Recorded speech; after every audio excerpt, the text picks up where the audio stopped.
এই নামাজ কেন পড়েন?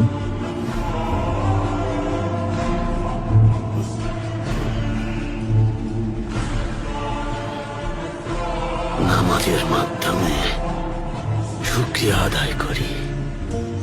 এর মাধ্যমে আল্লাহ তাআলাকে স্মরণ করি, আল্লাহর কাছে ক্ষমা চাই। আমরা ট্যাঙ্গারির কাছে প্রার্থনা করি, মোহাম্মদের কথা বলুন সাল্লাল্লাহু আলাইহি ওয়াসাল্লাম।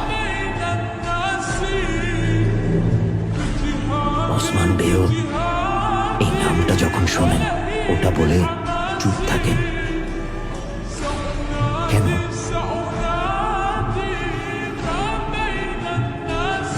কারণ যার কথায় উনি দুজাহানের একমাত্র সুলতান। তো উনি ছিলেন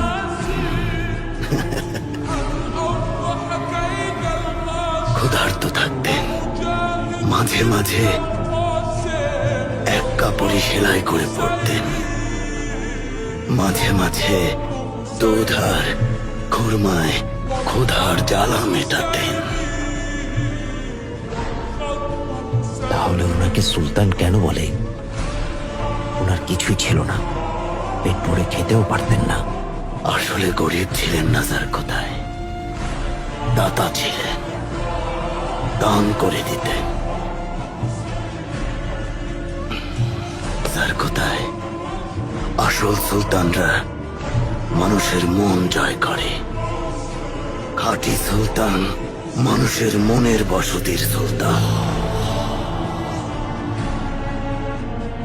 জানাজার কথায় আসল অভিযান হলো মানুষের মন জয় করে নেয়া।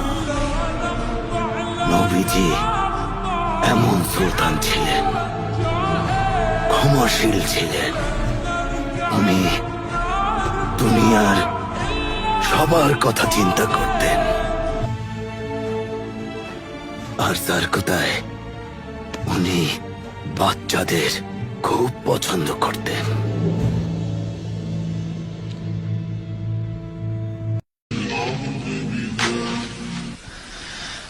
يكون يومك للشعب ودادا